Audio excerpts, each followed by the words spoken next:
Assalamualaikum warahmatullahi wabarakatuh. Pada kesempatan kali ini, kami dari kelompok 4 kelas 6B1 Akuntansi akan mempresentasikan tentang fraud risk assessment atau penilaian resiko kecurangan, yang dimana bertujuan untuk mengidentifikasi dan mengatasi atas kecurangan yang dilakukan baik dari pihak internal ataupun pihak eksternal. Next. Berikut nama kelompok kami. Yang pertama, saya sendiri Nur Aziza dengan NIM 006 dan rekan saya Mirza Fazria dengan NIM 010.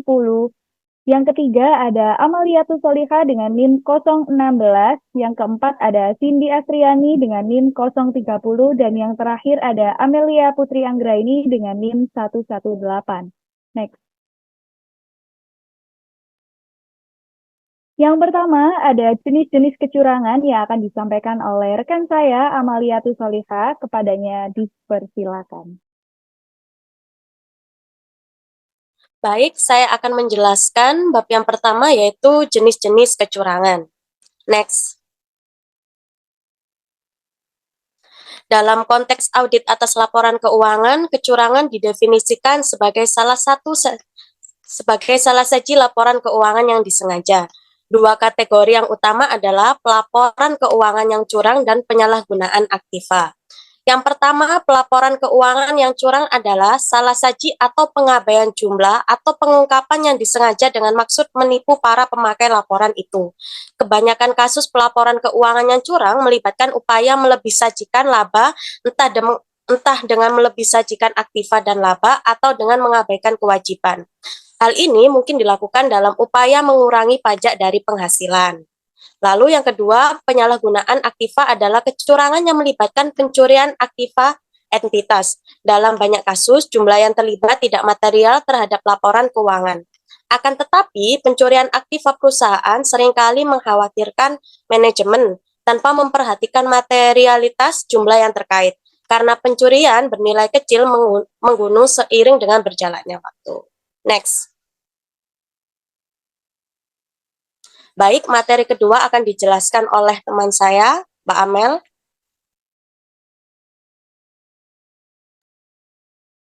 Yang kedua yaitu kondisi-kondisi penyebab kecurangan. Seperti yang diperlihatkan dalam gambar 11:1, ketiga kondisi disebut sebagai segitiga kecurangan atau fraud triangle. Yang pertama, intensif atau tekanan. Manajemen atau pegawai lain merasakan insentif atau tekanan untuk melakukan kecurangan. Yang kedua, kesempatan, yang dimana situasi yang membuka kesempatan bagi manajemen atau pegawai untuk melakukan kecurangan. Yang ketiga, sikap atau rasionalisasi. Ada sikap, karakter, atau serangkaian nilai-nilai etis yang membolehkan manajemen atau pegawai untuk melakukan tindakan yang tidak jujur atau mereka berada dalam lingkungan yang cukup karena tindakan yang tidak jujur.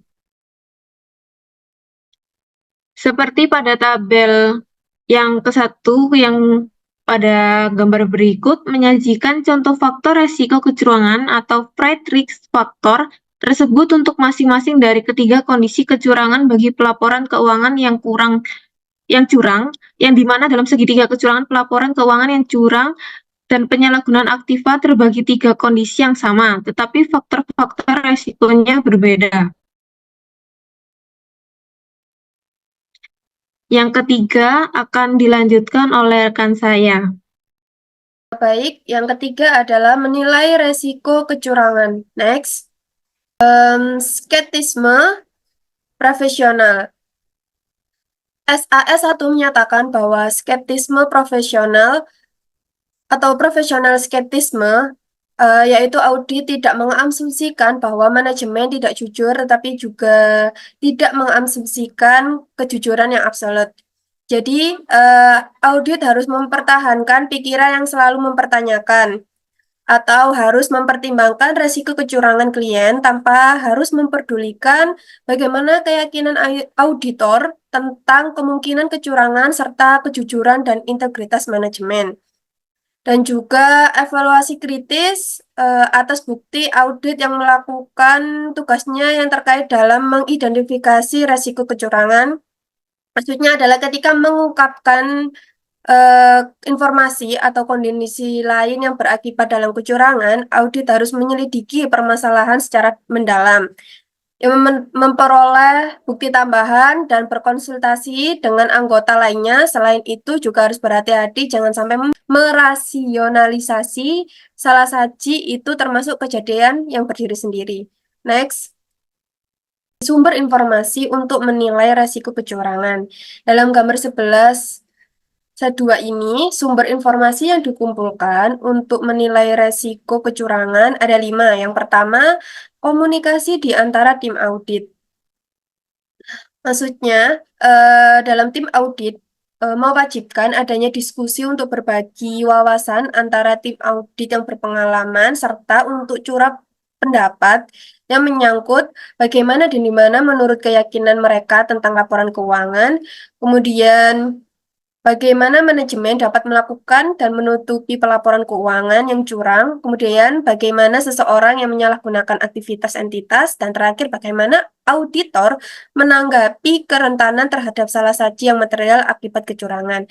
Kemudian yang kedua, pengajuan pernyataan kepada manajemen. Auditor itu harus menanyakan apakah manajemen mengetahui setiap kecurangan atau mencurigai adanya kecurangan dalam perusahaan. Auditor juga harus menanyakan tentang proses yang ditempuh manajemen dalam menilai resiko kecurangan, sifat resiko kecurangan yang diidentifikasi, dan juga setiap pengendalian internal yang diimplementasikan. Kemudian yang ketiga, ada faktor-faktor resiko. SAS 99 itu mengharuskan auditor mengevaluasi apakah faktor-faktor risiko kecurangan tersebut mengidentifikasi adanya intensif atau tekanan untuk melakukan kecurangan, kesempatan untuk berbuat curang, atau sikap atau rasionalisasi yang digunakan untuk membenarkan tindakan yang curang. Kemudian, prosedur analitis. Di sini auditor itu harus melaksanakan prosedur analitis selama tahap perencanaan dan menyelesaikan audit untuk membantu mengidentifikasi transaksi atau peristiwa yang tidak bisa diidentifikasi adanya salah saji dalam pelaporan keuangan. Dan yang terakhir, informasi lain. Informasi lain ini auditor harus mempertimbangkan semua informasi yang sudah diperoleh dalam setiap tahap atau bagian audit ketika menilai resiko kecurangan. Next, mendokumentasikan resiko kecurangan. Di sini ada 7. Yang pertama, diskusi antara personil tim penugasan selama tahap perencanaan audit tentang kerentanan laporan keuangan entitas terhadap kecurangan yang material. Yang kedua, prosedur yang ditempuh untuk memperoleh informasi yang diperlukan untuk mengidentifikasi dan menilai risiko kecurangan yang material. Kemudian yang ketiga, risiko khusus tentang kecurangan yang material yang sudah teridentifikasi serta uraian tentang respon auditor terhadap risiko tersebut. Kemudian yang keempat, alasan yang mendukung kesimpulan bahwa tidak ada risiko yang signifikan atas pengakuan pendapatan yang tidak tepat secara material. Kemudian yang kelima, hasil dari prosedur yang ditempuh untuk menghadapi risiko pengabaian pengendalian oleh manajemen. Kemudian yang keenam, kondisi dan hubungan analitis lainnya yang menunjukkan bahwa diperlukan prosedur auditing tambahan atau respon lainnya. Kemudian yang ketujuh, sifat komunikasi tentang kecurangan yang disampaikan kepada manajemen, komite audit, atau pihak lainnya. Next. Selanjutnya akan dilanjutkan oleh rekan saya, Amaliatus. Materi keempat yaitu tentang mengawasi tata kelola korporasi untuk mengurangi risiko kecurangan. Next.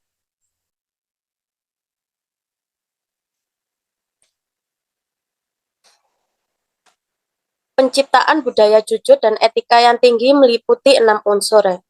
Manajemen bertanggung jawab mengimplementasikan tata kelola korporasi dan prosedur pengendalian untuk meminimalkan risiko kecurangan. Hasil riset menunjukkan bahwa cara yang paling efektif untuk mencegah dan menghalangi kecurangan adalah mengimplementasikan program serta pengendalian anti kecurangan. Nilai-nilai inti yang dianut perusahaan membantu penciptaan budaya jujur dan etika yang menjadi dasar bagi tanggung jawab pekerjaan para karyawan. Penciptaan budaya jujur dan etika yang tinggi meliputi 6 unsur. Yang pertama ada menerapkan tone at the top. Manajemen dan Dewan Direksi bertanggung jawab untuk menetapkan tone at the top terhadap perilaku etis dalam perusahaan. Tone at the top yang dilandasi kejujuran dan integritas akan menjadi dasar bagi kode perilaku yang lebih terinci, yang dapat dikembangkan untuk memberikan pedoman yang lebih khusus mengenai perilaku yang diperbolehkan dan yang dilarang. Yang kedua, menciptakan lingkungan kerja yang bagus. Dari riset yang dilakukan, terlihat bahwa pelanggaran lebih jarang terjadi bila karyawan mempunyai perasaan positif tentang atasan mereka, ketimbang bila mereka merasa diperalat, diancam, atau diabaikan. Tempat kerja yang positif dapat mendongkrak semangat karyawan yang dapat mengurangi kemungkinan karyawan melakukan kecurangan terhadap perusahaan. Yang ketiga, memperkerjakan dan mempromosikan pegawai yang tetap. Agar berhasil mencegah kecurangan, perusahaan yang dikelola dengan baik mengimplementasikan kebijakan penyaringan yang efektif untuk mengurangi kemungkinan mempekerjakan dan mempromosikan orang-orang yang tingkat kejujurannya rendah, terutama yang akan menduduki jabatan yang bertanggung jawab atau yang penting. Yang keempat, ada pelatihan. Semua pegawai baru harus dilatih tentang ekspektasi perusahaan menyangkut perilaku etis pegawai. Pegawai harus diberitahu tentang tugasnya untuk menyampaikan kecurangan aktual atau yang dicurigai serta cara yang tepat untuk menyampaikannya. Yang kelima, ada konfirmasi. Sebagian besar perusahaan mengharuskan pegawai untuk secara periodik mengkonfirmasikan tanggung jawabnya mematuhi kode perilaku. Pegawai diminta untuk menyatakan bahwa mereka memahami ekspektasi perusahaan serta sudah mematuhi kode perilaku dan mereka tidak mengetahui adanya pelanggaran. Yang terakhir ada disiplin. Pegawai harus mengetahui bahwa mereka akan diminta pertanggungjawaban jika tidak mengikuti kode perilaku perusahaan. Penekanan pada pelanggaran kode perilaku tanpa memperhatikan tingkat pegawai yang melakukan perbuatan itu mengirimkan pesan yang jelas kepada seluruh pegawai bahwa ketaatan pada kode perilaku dan standar etis lainnya memang penting dan diharapkan. Kecurangan tidak mungkin terjadi tanpa adanya kesempatan untuk melakukannya dan menyembunyikan perbuatan itu. Manajemen mempertanggungjawabkan untuk mengidentifikasi dan mengurangi risiko kecurangan. Next. Berikut merupakan langkah-langkah untuk mengurangi resiko yang teridentifikasi. Yang pertama, mengidentifikasi dan mengukur rasio kecurangan. Pengawasan efektif atas kecurangan dimulai dengan pengakuan manajemen bahwa kecurangan mungkin terjadi. Pengakuan ini meningkatkan kemungkinan bahwa program dan pengendalian yang efektif atas kecurangan dimulai dengan efektif untuk mencegah, menghalangi, serta mendeteksi kecurangan akan diterapkan. Yang kedua, mengurangi risiko kecurangan. Manajemen bertanggung jawab untuk merancang dan mengimplementasikan program serta pengendalian untuk mengurangi risiko kecurangan dan dapat mengubah aktivitas serta proses bisnis yang rentan terhadap kecurangan untuk mengurangi insentif dan kesempatan untuk melakukan kecurangan. Dan yang terakhir, yang ketiga, memantau program dan pengendalian kecurangan. Untuk bidang-bidang yang risiko kecurangannya tinggi, manajemen harus mengevaluasi secara periodik apakah program dan pengendalian anti kecurangan yang tepat telah diimplementasikan serta berjalan efektif. Next.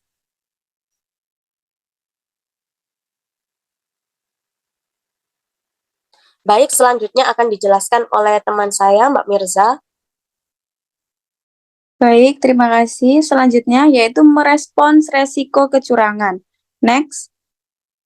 Apabila resiko salah sajian material akibat kecurangan sudah teridentifikasi, auditor harus membahas dengan manajemen untuk dilakukan program untuk menghalangi dan mendeteksi agar dapat mengurangi resiko kecurangan tersebut. Respon auditor terhadap resiko kecurangan ada 3. Yang pertama, mengubah pelaksanaan audit secara keseluruhan. Kedua, merancang dan melaksanakan prosedur audit untuk menangani resiko kecurangan. Yang ketiga, merancang dan melaksanakan prosedur untuk menangani pengabaian pengendalian oleh manajemen. Next.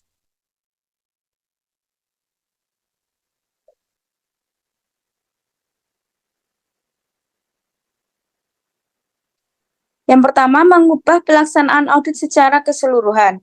Auditor harus memasukkan unsur ketidakterdugaan dalam rencana audit, karena seringkali pelaku kecurangan mengetahui prosedur audit yang akan dilaksanakan. Contohnya, mendatangi lokasi persediaan, lalu menguji akun-akun yang belum diaudit di periode sebelumnya, serta memperhitungkan pengujian yang berhubungan dengan penyalahgunaan aktiva meski jumlahnya tidak material. Next. Merancang dan melaksanakan prosedur audit untuk menangani resiko kecurangan. Proses audit yang tepat yang digunakan untuk menangani resiko kecurangan tertentu tergantung pada akun yang diaudit dan jenis resiko kecurangan yang diidentifikasi. Auditor juga harus mempertimbangkan prinsip akuntansi yang dipilih manajemen. Perhatian atas prinsip-prinsip akuntansi yang melibatkan pengukuran yang subjektif pada transaksi yang kompleks. Next.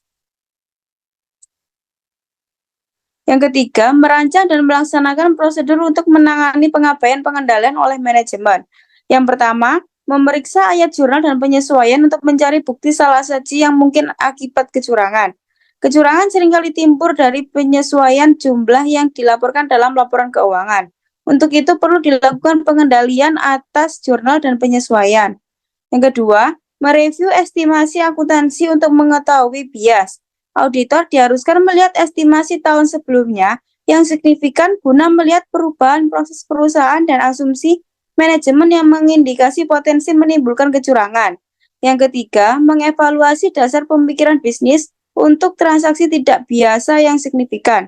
Auditor harus memahami tujuan transaksi yang signifikan ini untuk menilai apakah transaksi itu dilakukan agar dihasilkan laporan keuangan yang curang. Next.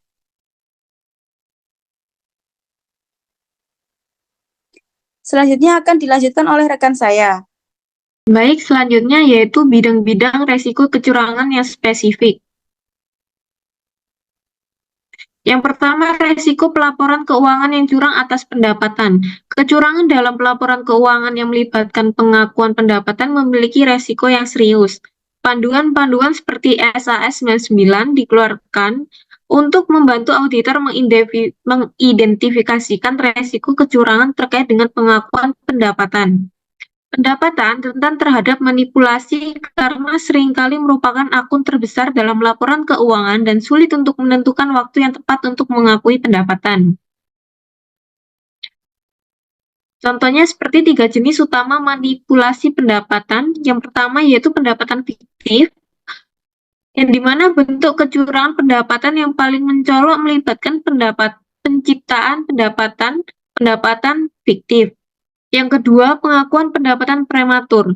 Pengakuan pendapatan prematur atau premature revenue recognition adalah ketika pendapatan diakui sebelum memenuhi persyaratan GAAP, berbeda dengan kekeliruan pisah batas.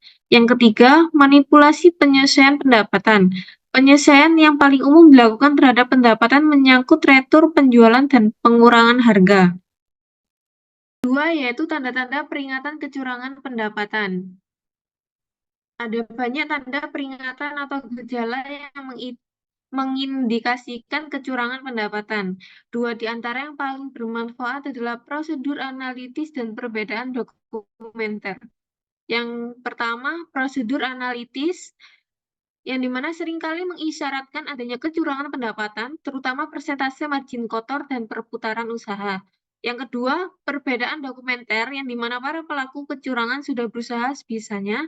Transaksi fiktif jarang memiliki bukti dokumenter pada tingkat yang sama seperti dalam transaksi yang sah.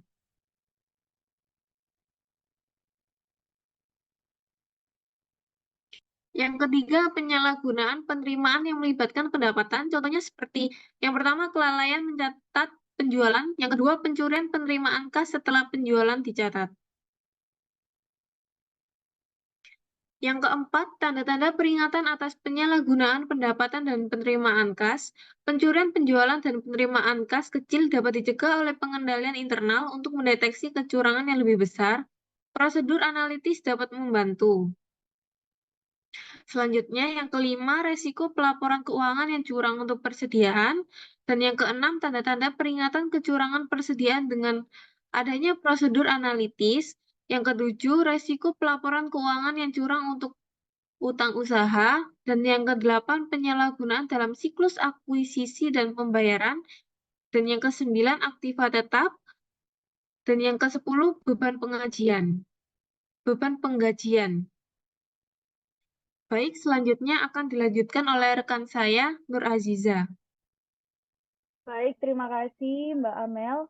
Yang terakhir ada tanggung jawab bila dicurigai ada kecurangan. Next.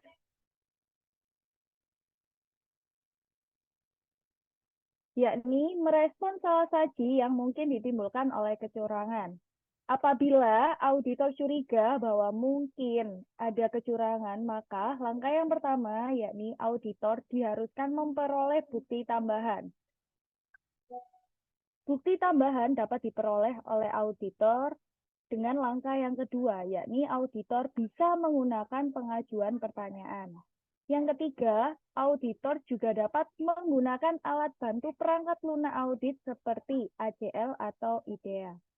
ACL sendiri atau Audit Common Language adalah software yang dirancang secara khusus untuk audit, yang didesain untuk melakukan analisa data elektronik suatu perusahaan dan membantu menyiapkan atau menghasilkan laporan audit, baik untuk pengguna biasa maupun pengguna ahli secara mudah dan interaktif.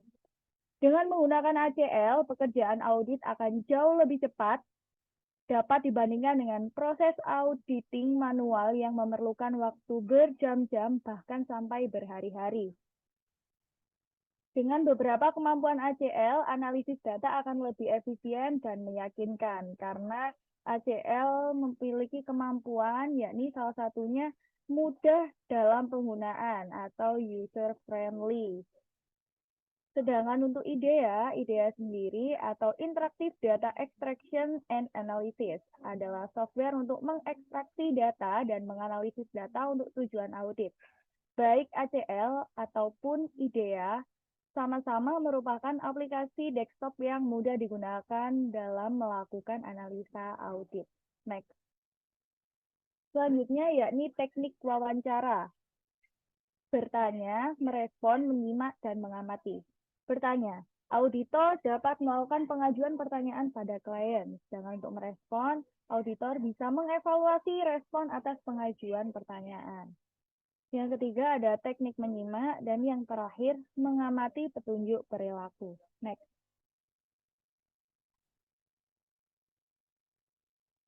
Yang pertama, teknik pengajuan pertanyaan dibagi menjadi tiga. Yang pertama ada informasional, yang kedua ada penilaian, dan yang ketiga ada interrogatif. Yang pertama, informasional.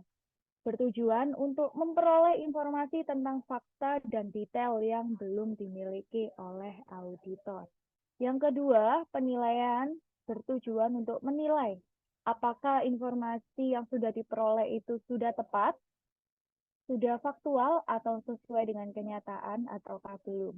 Yang terakhir, interrogatif, bertujuan untuk memastikan apakah setiap individu yang diberikan pertanyaan itu berbohong atau sengaja tidak mengungkapkan pengetahuan penting tentang fakta dan peristiwa penting.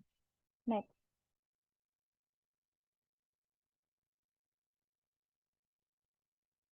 Merespon. Agar pengajuan pertanyaan efektif, auditor harus terampil menyimak dan mengevaluasi respon atas pertanyaan yang diajukan. Biasanya, respon awal pihak yang diwawancarai tidak mengandung informasi yang berguna. Pertanyaan tindak lanjut yang efektif seringkali menghasilkan informasi yang lebih baik untuk menilai apakah memang ada kecurangan ataukah tidak. Next. Teknik menyimak. Yang pertama, auditor harus terus mempertahankan kontak mata, mengangguk sebagai tanda setuju atau memperhatikan tanda-tanda pemahaman yang lain. Yang kedua, auditor juga harus berusaha untuk tidak membentuk terlebih dahulu ide-ide tentang informasi yang diberikan. Yang ketiga, auditor harus menjadi pendengar yang baik serta memanfaatkan saat-saat berdiam diri untuk memikirkan informasi yang diberikan, dan menentukan prioritas serta mereview informasi yang diberikan. Next. Mengamati petunjuk perilaku dibagi menjadi dua, yakni ada lisan dan juga non-lisan. Untuk yang pertama, lisan dapat mengindikasikan kegugupan, ketidaktahuan, atau bahkan kebohongan responden. Yang kedua, ada non-lisan, dapat mengindikasi kapan perilaku responden mulai berubah dari perilaku normalnya. Next. Berikut tabel 11.6, yakni mengamati petunjuk lisan selama pengajuan pertanyaan. Contoh petunjuk lisan. Banyak penggunaan kata keterangan seperti umumnya, sering, biasanya, dan sebagainya. Implikasi auditor harus menyelidiki lebih jauh untuk menentukan apakah penggunaan kata keterangan itu mengindikasikan bahwa ada pengecualian terhadap proses atau situasi yang sedang diperiksa. Contoh yang kedua, pihak yang diwawancarai sering mengulang pertanyaan auditor dengan kata-katanya sendiri. Implikasinya, auditor yang terampil akan mengetahui bahwa pengulangan semacam itu sering mengindikasikan bahwa pihak yang diwawancarai tidak yakin akan jawabannya atau sedang mencoba mengulur waktu. Yang ketiga, ungkapan-ungkapan pengisi seperti ya, terus terang, dan sebagainya. Implikasi, auditor harus mewaspadai ungkapan-ungkapan pengisi karena seringkali menunjukkan bahwa pihak yang diwawancarai bimbang atau tidak mampu menjawab pertanyaan. Yang keempat, lupa atau mengakui gugup seperti saya agak gugup atau saya sedikit lupa atau saya tidak bisa ingat kejadian itu. Implikasinya, bila hal ini terus terjadi, auditor harus mempertimbangkan kemungkinan kebohongan. Yang kelima, sifat toleran seperti itu tergantung keadaan dan jawaban yang berlebihan seperti sepengetahuan saya atau sepanjang ingatan saya. Nah, implikasinya orang yang tidak jujur seringkali toleran terhadap seseorang yang mungkin sudah melakukan kecurangan.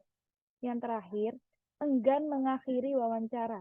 Implikasi, seseorang yang sedari awal jujur biasanya segera bersedia mengakhiri wawancara.